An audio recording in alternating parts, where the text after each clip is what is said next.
Ya, spiritualitas, keyakinan, dan agama merupakan hal yang terpisah. Namun seringkali diartikan sama, padahal berbeda. Nah, untuk mengetahui perbedaannya itu, ya kita belajar pada hari ini.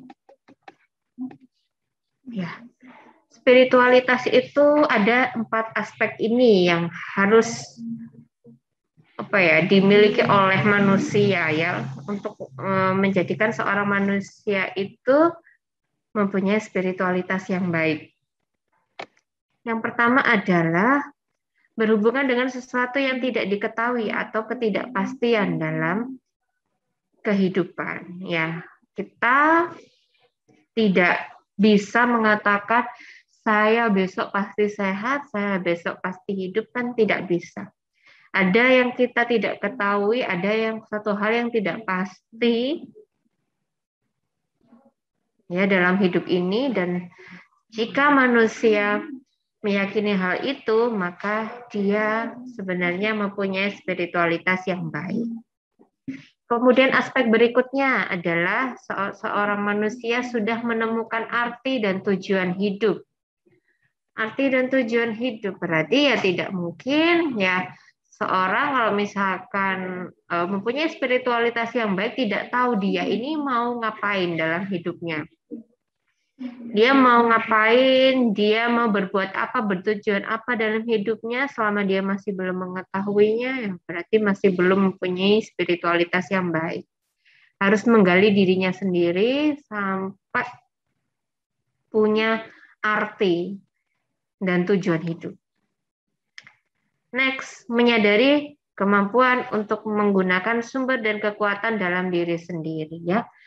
Manusia itu punya kekuatan dalam dirinya sendiri. Nah, selama dia masih sadar dengan kekuatan tersebut dan mampu menggunakannya dengan baik, maka dia mempunyai spiritualitas yang baik.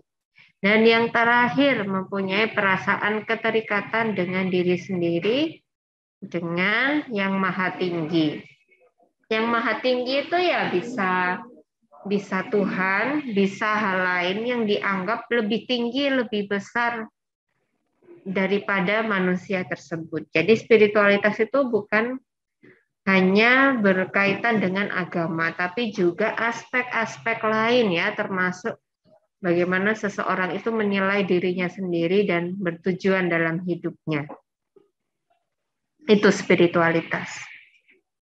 Begitu juga pasien ya. Kalau kita mau mengkaji pasien, spiritualitasnya bagaimana, kita tidak tanya agamanya dia apa. Ya, kalau mau mengkaji agama, ya agama memang bagian dari spiritualitas ya, karena ada yang D ini mempunyai perasaan keterikatan dengan yang maha tinggi ya. Tetapi tidak hanya seperti itu saja ya. Kita bisa tanyakan ke pasien. Nah, sekarang dengan sakit yang sekarang ini, kira-kira apa sih yang menjadi keinginan dari Bapak atau Ibu? Pengennya menjalani hidup yang sekarang dengan sakit yang sekarang ini bagaimana? Nah, kita pengen tahu apakah pasien masih punya spiritualitas yang bagus. Selama dia mempunyai arti dan tujuan hidup dan beradaptasi ya, kita udah belajar adaptasi di minggu lalu. Mampu beradaptasi dan mempunyai arti dan tujuan hidup yang baru ya dengan keadaan dia yang sekarang, maka dia punya spiritualitas yang baik. Itu artinya juga dia sebenarnya sudah paham bahwa ada sesuatu hal yang di luar kendalinya ya. Yang pasti dalam dunia ini adalah ketidakpastian ya. Nah, yang pasti dalam kehidupan ini adalah ketidakpastian ya. Sebenarnya semua hal itu pasti, ketidakpastian yang pusing ya kata-katanya ya, filosofis banget. Ya, ya banyak hal yang kayak pasti gitu ya. Kalau kita belajar matematika, semua hal pasti dalam matematika. Tapi kalau kita belajar hidup, memaknai hidup, banyak hal yang tidak pasti ya. Yang paling sederhana aja ya, apakah saya tidak akan mengalami luka dalam satu hari ini? Ya, kan nggak pasti itu. Bisa jadi saya waktu membereskan tugas-tugas, kemudian terkena pinggiran dari kertas, saya mau kena luka kan bisa saja. Atau saya tidak sengaja terjatuh, kemudian lutut saya terluka kan bisa jadi itu terjadi ya. Tapi selama manusia itu Saya tidak ada yang pasti ya.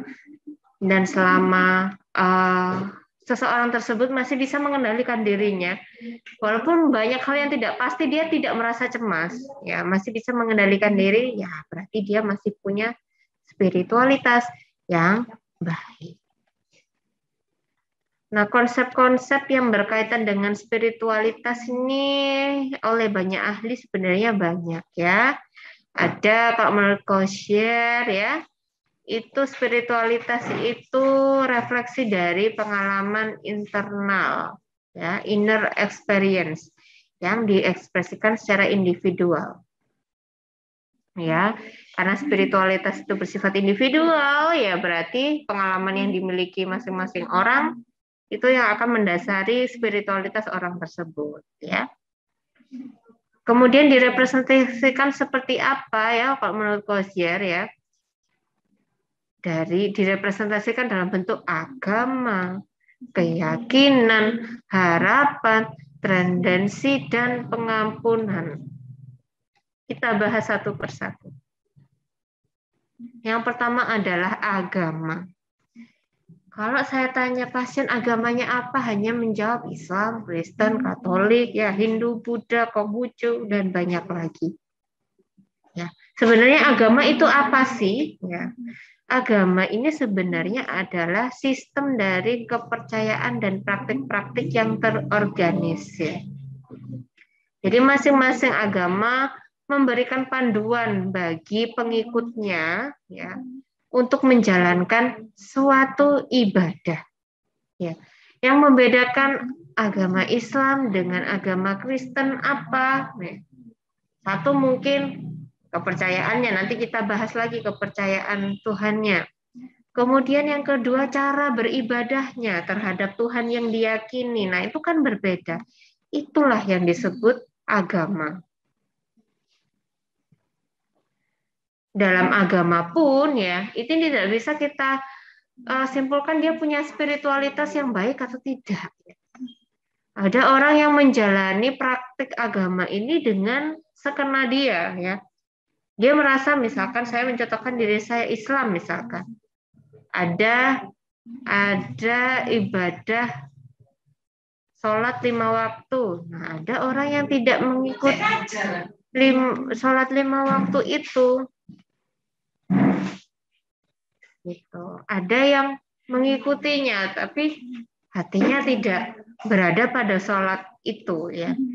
Jadi kalau kita menyimpulkan spiritualitas orang itu baik dan tidak hanya dari agama, saya rasa tidak. Ya. Ada banyak aspek ya kalau menurut Koshyer tadi ya, salah satunya memang agama.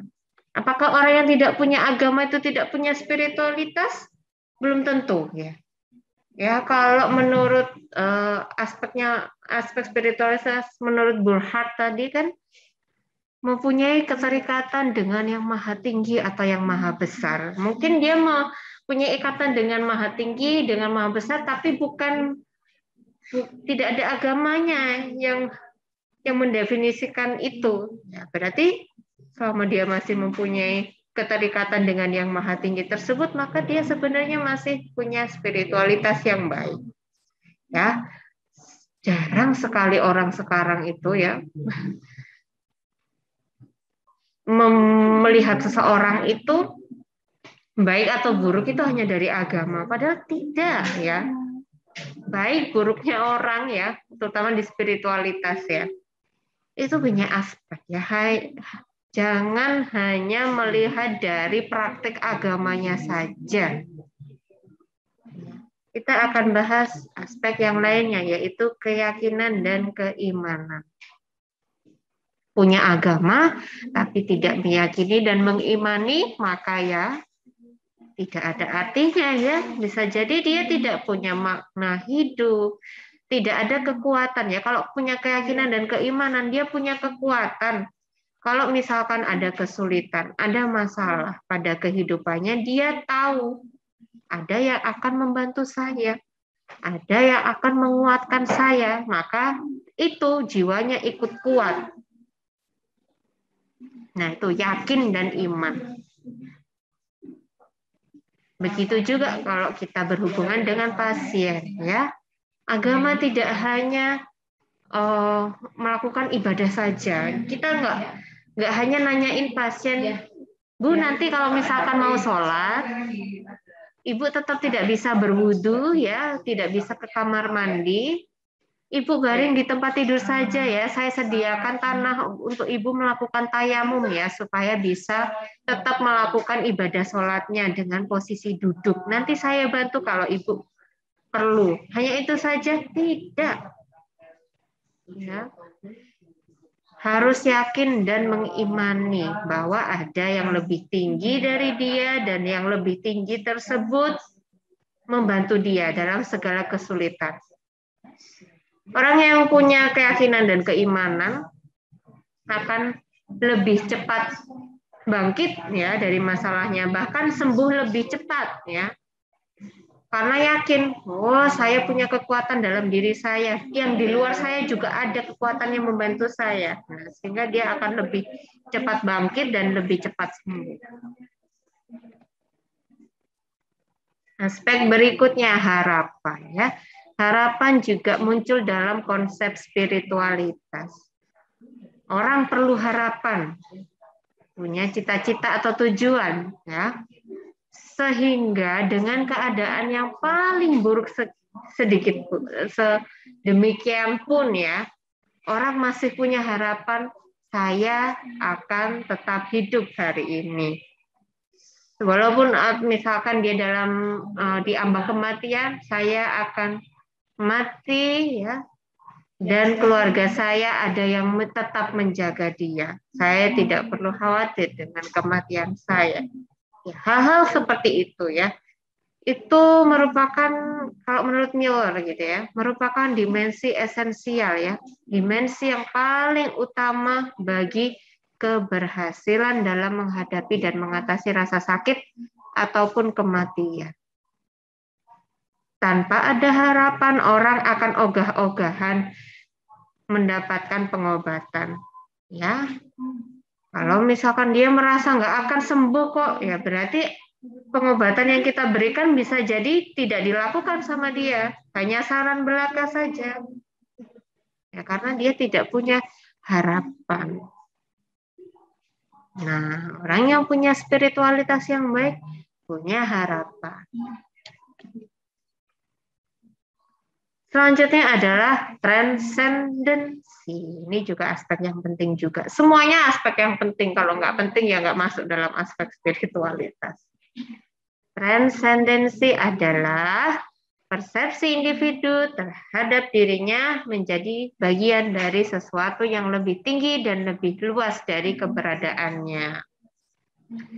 Itu adalah transendensi atau hubungan garis lurus dengan yang di atas, yang lebih tinggi, yang lebih luas.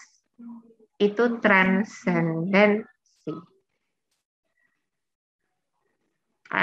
Jadi kalau masih menyangka dengan agama saja bisa kita simpulkan, tidak tentu ya. Orang yang punya agama sekalipun, merasa agamanya baik sekalipun, bisa jadi dia tidak punya transendensi, merasa dirinya yang paling soalnya. Saya paling baik karena saya sudah melakukan ibadah sesuai agama saya dengan paling baik. Nah, itu dia sudah tidak ada transendensi kalau sudah merasa seperti itu. Karena merasa yang paling tinggi.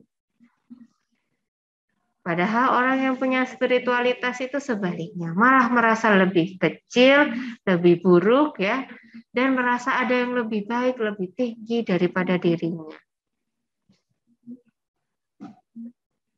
Begitu. Aspek terakhir, forgiveness atau pengampunan atau maaf.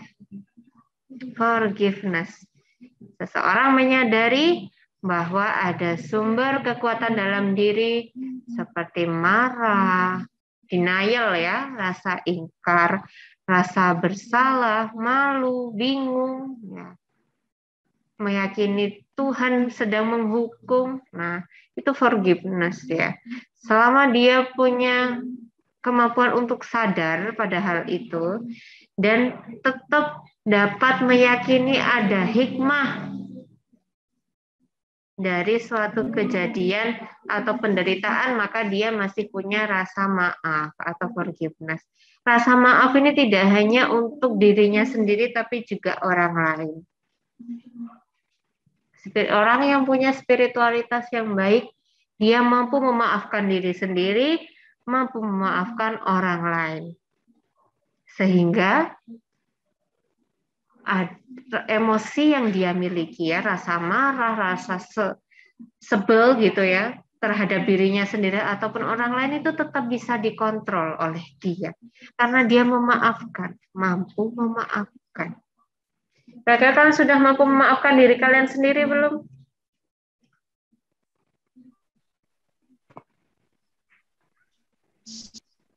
Ada kalanya kita memang nggak langsung memaafkan gitu ya. Ada proses yang perlu kita lakukan gitu ya, sampai bisa memaafkan diri sendiri. Selama masih ada proses itu ya, dan pada akhirnya kalian masih bisa memaafkan diri sendiri, maka ya spiritualitas baik. Orang yang punya spiritualitas baik itu ya kategori masih dalam kategori sehat jiwa ya. Sebaliknya, kalau dia tidak punya spiritualitas yang baik, maka dia tidak masuk dalam kategori sehat jiwa ya. Tapi kadang kan banyak aspek tuh dalam spiritualitas ya. Manusia itu tidak harus perfect ya, karena kalau manusia perfect itu ya berarti dia bukan manusia. Selama dia masih ada usaha, masih berupaya untuk menjadi lebih baik, mampu beradaptasi, ya, mampu mengendalikan diri, maka dia masih bisa dapat apa ya, label dia spiritualitasnya baik atau dia masih dalam kategori sehat jiwa. Ya. Terus religi itu apa? Religi ini apakah beda dengan agama? Beda, ya. Ini berkaitan dengan kegiatan dalam melakukan tindakan pada ibadah di agama tertentu, ya. Misalkan religi itu, misalkan lagu-lagu rohani atau lagu-lagu religi. Nah, dia bukan bagian inti dari ibadah, ya, tapi ada kaitannya dalam melakukan ibadah tertentu. Nah, itu religi. Jadi apakah orang yang punya lagu religi banyak di rumah itu artinya praktek ibadahnya baik? Ya belum tentu. Karena itu ya hanya sebagai pendukung saja. Intinya kan bukan di bendanya, tapi di hati orang tersebut, bagaimana keterikatannya dengan Tuhan dan orang-orang yang ada di sekitarnya. Terlihat orang yang punya spiritualitas baik itu.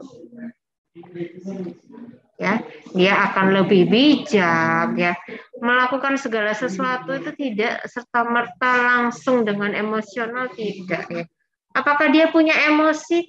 Punya emosi, tapi mampu mengendalikan dan menempatkan di emosi tersebut pada dirinya dengan waktu dan cara yang tepat.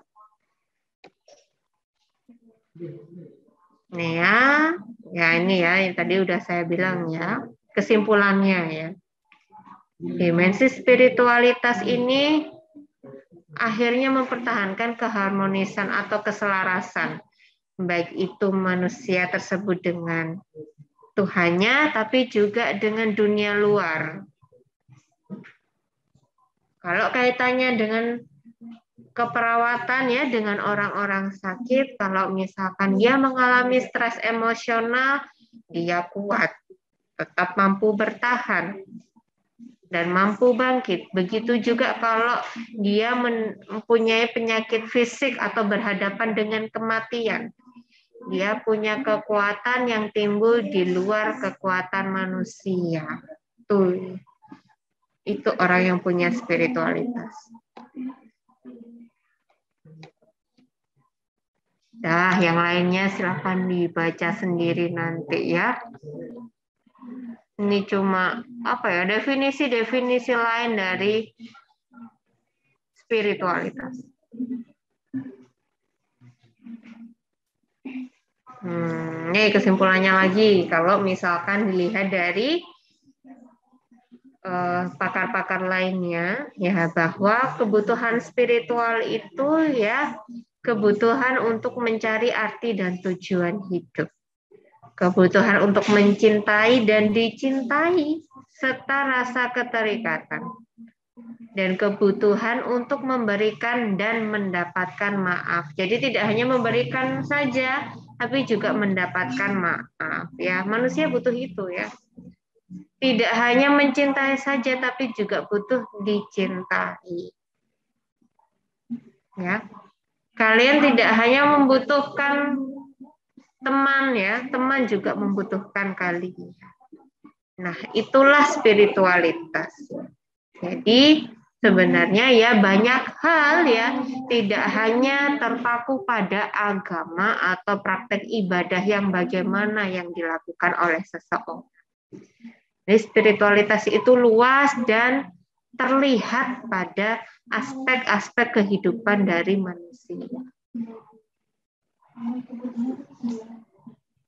Ya, saya ulang lagi, kepercayaan, faith. Ya.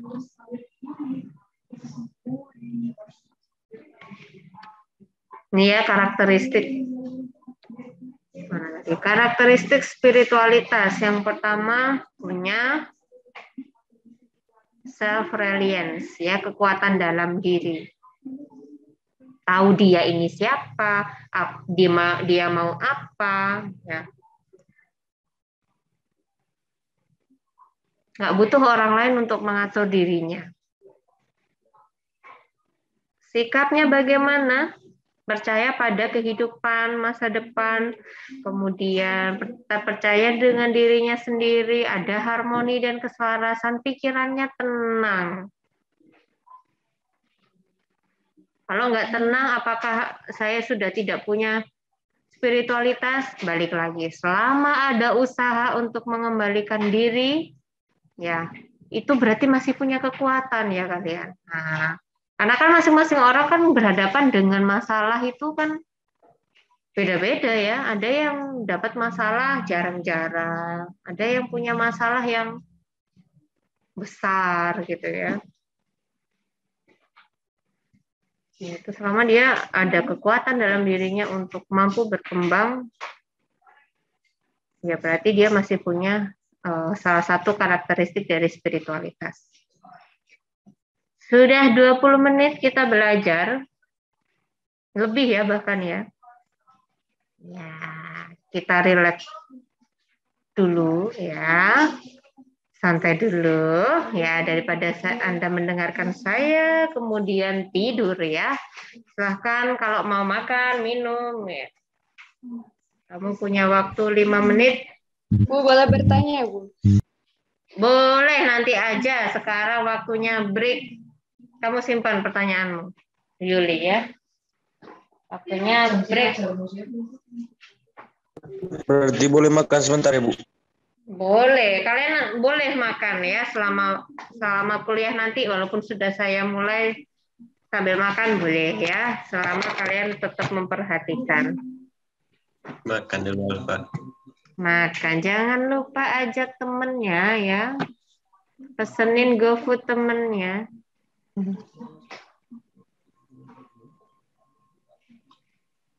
Ya, 5 menit. Masih ada 3 menit. Kalau saya lanjutkan, kalian bisa tidur nanti ya. Bu, Break kalau dulu makan on kamera ya, Bu. Kalau makan on kamera. On kamera aja, santai aja. Nggak masalah itu.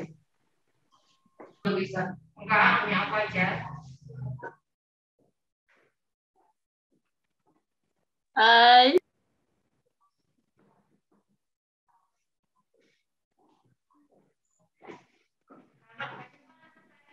Ini break mana? Makan bagi-bagi, Kak. Asrian. Oh, yang makan ini astaga. Bagi-bagi, Kak. Loh, katanya dari Bu Hilda ada kerjaan. Udah selesai. Yang kemarin udah. Yang ibu itu udah selesai. Tapi yang 2000 berapa? Yang 2000 berapa itu masih kosong-kosong banyak. Tapi kita udah cari satu-satu. Yang satu-satu file-filenya itu udah kita masukin. Yang makan itu sap-sap angkat tangan. Baris tengah. Nanti yang 2019 itu udah. 18 yang separuh aja. Oh, nggak ada. Yang judisium bulan. Please give a big round of applause. Big round. Ya kan? Big round. Kan tahu Bu Tantri ya? Miss Tantri. Liatin ya Bu Tantri lagi ngapain ya. Coba diulang lagi Bu biar hiburan Bu.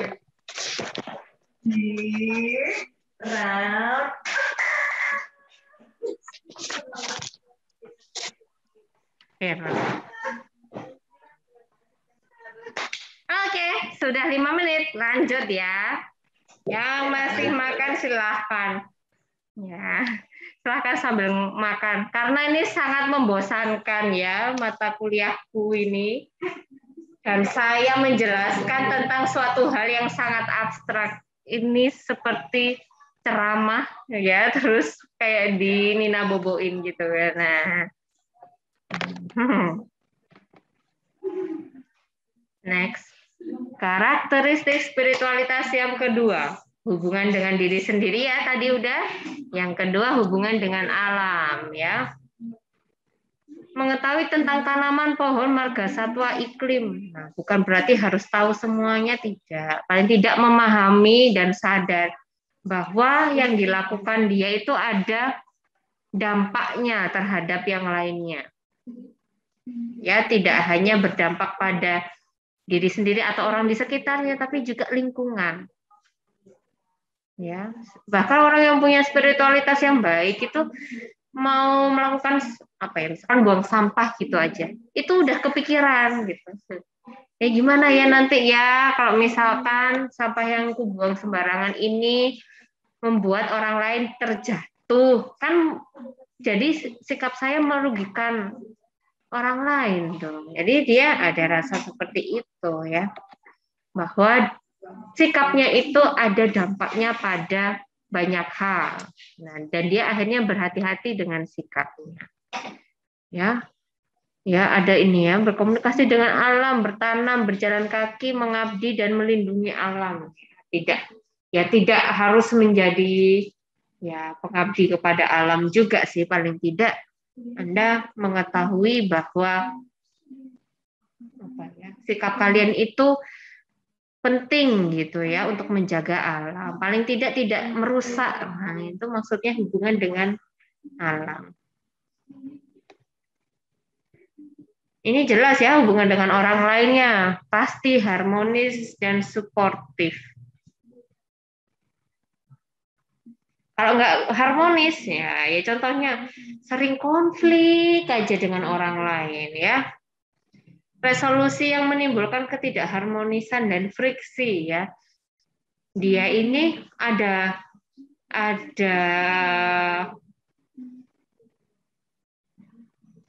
solusi ya terhadap ketidakharmonisan atau konflik dengan orang lain ya. Tetapi solusinya itu malah bikin semakin runyam hubungannya. Jadi bukan makin selesai ya masalahnya, malah semakin rumit hubungannya. Nah, tidak harmonis. Sampai akhirnya dia mungkin misalkan kalian ya misalkan hubungan dengan ayah atau ibu yang tidak harmonis gitu ya. Sering bertengkar aja.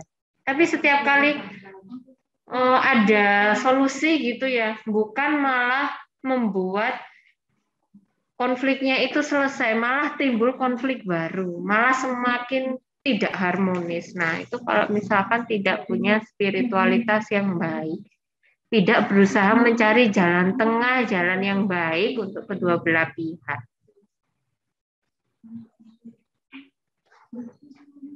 Nah, hubungan dengan ketuhanan ya, aspek berikutnya. Agamis atau tidak agamis ya. Ya, sembahyang, berdoa, meditasi, punya perlengkapan keagamaan ya, bersatu dengan alam. Lagi-lagi tidak bisa kita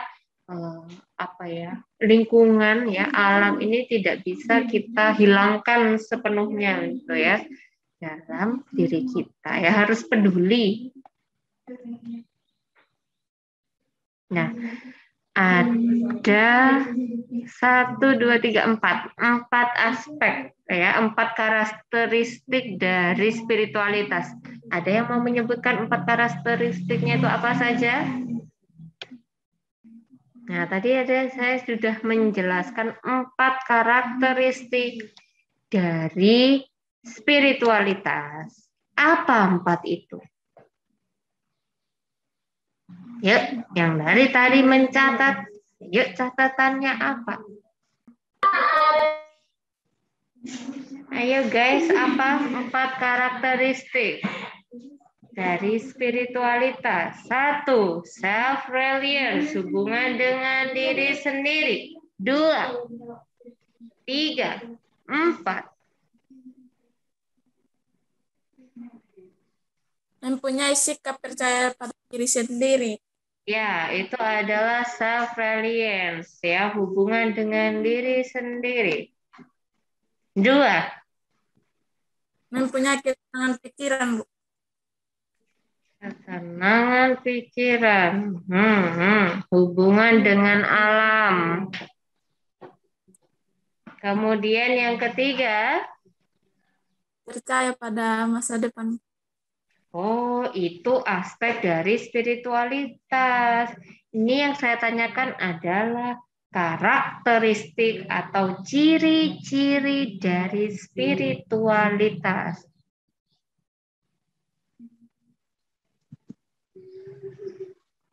1, hubungan dengan diri sendiri. 2, hubungan dengan alam yang harmonis. 3, hubungan dengan orang lain. Hubungan dengan orang lain terakhir. Hubungan dengan ketuhanan.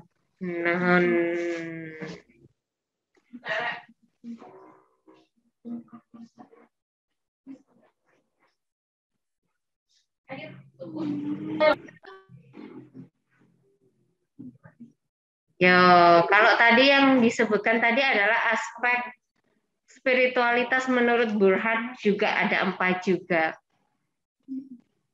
Mempunyai kekuatan dalam diri, meyakini ketidakpastian. 3, menemukan arti dan tujuan hidup. Dan yang keempat, meyakini ada suatu hal yang lebih tinggi dan lebih besar daripada dirinya. Sudah, itu saja untuk materi hari ini.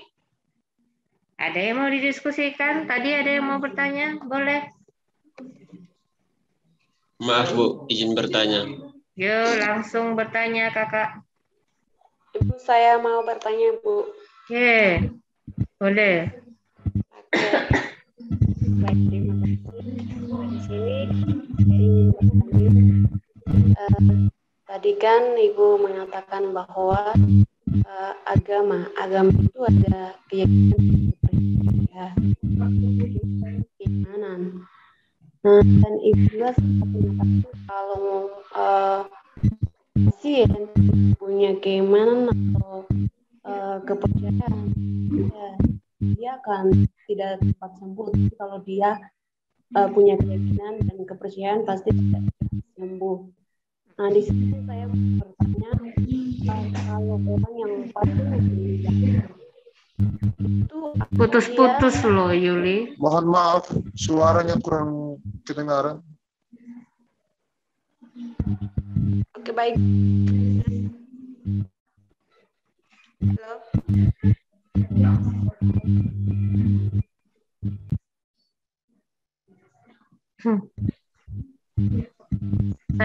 sempat dengar kalau keyakinan itu bisa membuat seseorang itu yakin sembuh, sehingga lebih cepat sembuh gitu. Terus selanjutnya nggak dengar.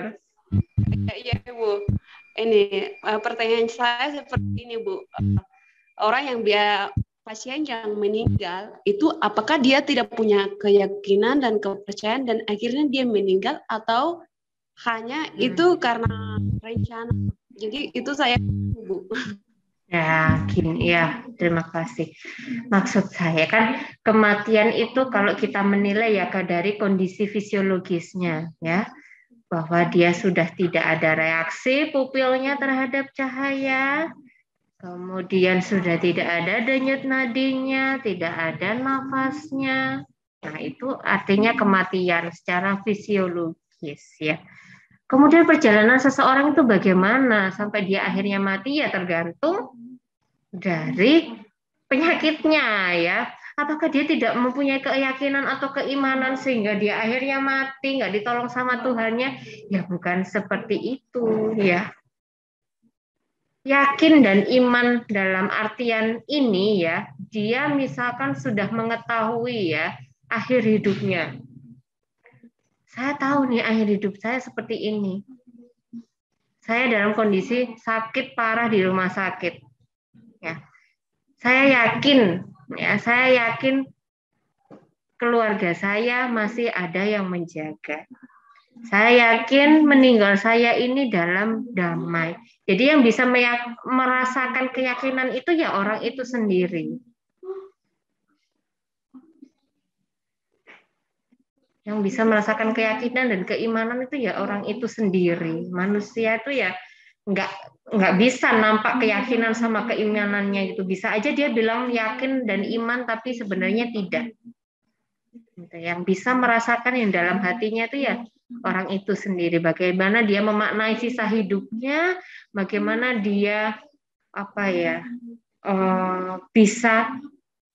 bisa mampu ikhlas gitu ya, karena yakin bahwa Tuhan masih bisa menjaga orang-orang yang dia tinggalkan ya, semacam itu ya, ataupun keyakinan atau keimanan yang lainnya. Jadi bukan berarti kematian itu karena orang tersebut tidak percaya Tuhan ya, tidak ya.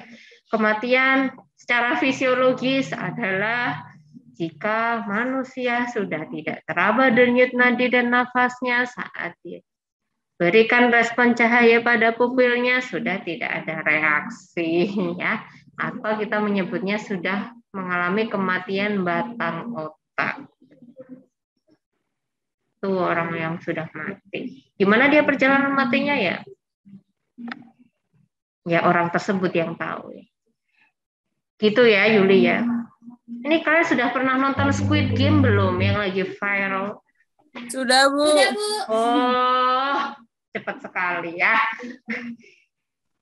Kalian tahu nggak ya, kenapa orang-orang yang ikut Squid Game itu akhirnya mau, padahal tahu kalau dia ini pasti mati kalau misalkan kalah? Apa yang dia yakini kira-kira? Karena dia yakin kalau dia menang, Bu. Itu. Dia yakin dia menang. Dia yakin dia bisa, makanya ya selain memang dia terhimpit oleh ekonomi ya dan membutuhkan uang ya, ya dia ada harapan. Dia yakin ya, akhirnya punya harapan untuk menang. Walaupun dia tahu ya bahwa suatu hal itu tidak pasti ya, dia bisa saja akan kalah dalam proses permainan tersebut, tapi dia tetap ikut. Itu loh keyakinan, itu loh harapan. Ya walaupun ini juga ya, kok segitunya gitu ya. Tapi kalian tidak mengetahui ya apa yang sudah dialami oleh banyak orang ya di dunia ini ya. Itu kan dari film ya. Mungkin saja tidak terjadi di dunia nyata gitu ya. Tapi kenyataannya memang ada beberapa orang, kalau kalian lihat nonton sampai habis ya, bukan cuma episode 1 aja. Kan kata, ini beneran udah nonton sampai habis? Belum sampai habis, Bu. Wah, kalau belum sampai habis nanti aku dikira spoiler dari drama itu. Ya, tonton Tidak sampai apa-apa. habis. Nah, tidak apa-apa, tidak apa-apa. Jadi kalau kata kakek 001 ya, peserta nomor 001 itu benar, ada benarnya. Orang yang terlalu kaya dan terlalu miskin itu sama-sama tidak punya kebahagiaan dalam hidupnya. Sehingga mencari kebahagiaan itu dengan cara yang mungkin bagi orang kebanyakan itu jahat. Ya, bikin bikin acara Squid Game kayak lomba ya gladiator ya. Kalau zaman dulu mungkin gladiator ya, pacuan orang gitu. Jadi orang yang dipertarungkan untuk mendapatkan suatu hadiah yang besar ya. Ya, ya kalau orang punya banyak uang ya memang dia akhirnya mencari kebahagiaan yang mungkin akhirnya terlihat kejam oleh orang normal kebanyakan gitu ya. Tapi kalau lihat di orang yang terlalu miskin juga ya tidak bahagia karena dia untuk mendapatkan segala sesuatu saja sulit. Nah, kalau orang yang terlalu kaya ya mendapatkan sesuatu itu terlalu mudah sampai akhirnya dia bosan dan mencari suatu hal yang menantang ya, yang menunjukkan bahwa oh ini yang tidak pasti dalam hidup saya itu apa ya, kayak gitu. Nonton ya, tapi jangan nonton kalau kalian ini ya merasa takut ya, kalau misalkan melihat adegan pembunuhan. Tapi nggak mungkin kan kalian takut darah. Kalau takut darah ya nggak jadi perawat lah ya. Gimana? Pusing nanti kalau takut darah ini gimana ya? Itu ya, saya mencontohkan itulah yakin, itulah harapan. Apakah dia punya spiritualitas yang baik? Ya, kita tidak bisa menyimpulkan seperti itu ya. Harus lihat aspek yang lainnya juga. Ada juga pendeta yang ikut di situ, tapi juga mendorong peserta lain supaya jatuh. Gitu. Terus memohon ampun kepada Tuhannya karena merasa akan diberikan pengampunan setelah melakukan kejahatan. Tapi diulangi lagi masalahnya kejahatannya itu. Kayak gitu. Ya. Apa tuh film? Udah? Ada lagi yang mau bertanya atau mau didiskusikan? Bu, saya izin bertanya, Bu. Ya. Bu, tadi kan kita sudah belajar bersama tentang spiritualitas, Bu. Jadi sini saya mau bertanya tentang aplikasi bagaimana cara menumbuhkan rasa spiritualitas yang baik. Caranya di sini ada sih sebenarnya. Ya, ini ya. Sebenarnya ada sih faktor-faktor yang mempengaruhi spiritualitas. Gimana caranya kita mempunyai spiritualitas yang baik, maka faktor-faktor yang mempengaruhi spiritualitas ini harus terjaga dengan baik. Yang pertama, perkembangan. Ya, tahapan perkembangan harus seoptimal mungkin. Perkembangan bukan pertumbuhan loh ya. Perkembangan itu beda dengan pertumbuhan.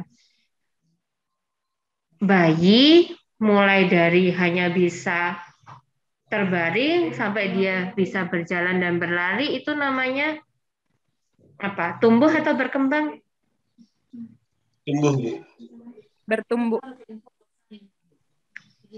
Tumbuh dan berkembang. Ya, tumbuh dan berkembang karena anak itu ya bisa memberanikan diri untuk merangkak, untuk mulai melangkah berjalan. Ya, keyakinan pada dirinya sendiri untuk melangkah itu juga berkembang. Jadi dia tidak hanya tumbuh secara ini ya, tingginya nambah, tapi dia juga berkembang ya. Nah, begitu juga manusia pada usia yang lainnya. Utamanya pada perkembangan harus seoptimal mungkin. Jadi anak-anak ya karena spiritualitas ini memang ada kaitannya dengan agama, ya diajarkan, ya. Kemudian kepribadiannya dibentuk ya seoptimal mungkin. Perkembangan ini juga ada aspek pembentukan kepribadian dari anak. Gitu. Terus ini ya anak-anak diajarin apa sih tentang Tuhan. Nah, itu nanti kalian bisa pelajari sendiri. Dan ini apa ya, masing-masing orang tua tuh punya cara masing-masing gitu ya untuk mengenalkan Tuhan.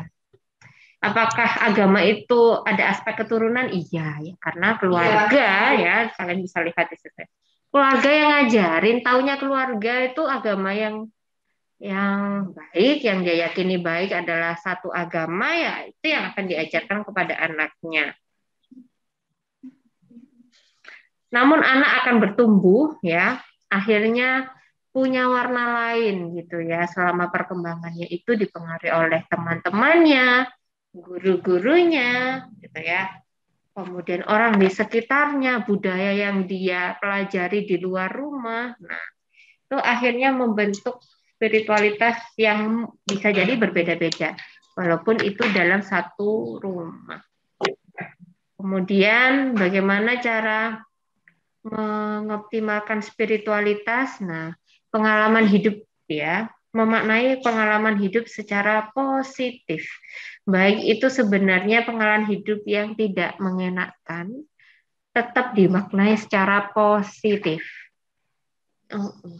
Mengajar tetap dimaknai secara positif sehingga tetap mampu untuk percaya, mampu untuk yakin bahwa dirinya mampu menjalani hidup walaupun mendapatkan pengalaman yang buruk, krisis dan perubahan. Nah, ini juga kalau misalkan ada krisis dan perubahan ya, kita tidak bisa menghindari ya suatu krisis dan perubahan itu, tapi masih mampu mengatasinya, ya berarti akan mendapatkan spiritualitas yang baik. Gitu ya.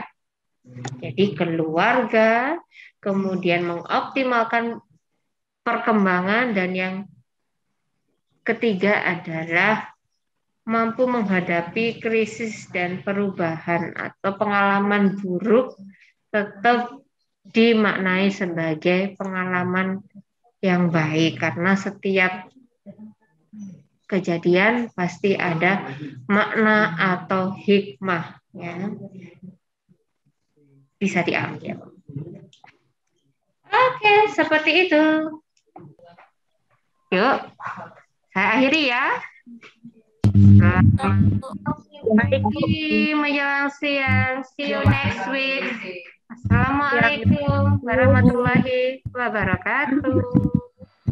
Yang putih.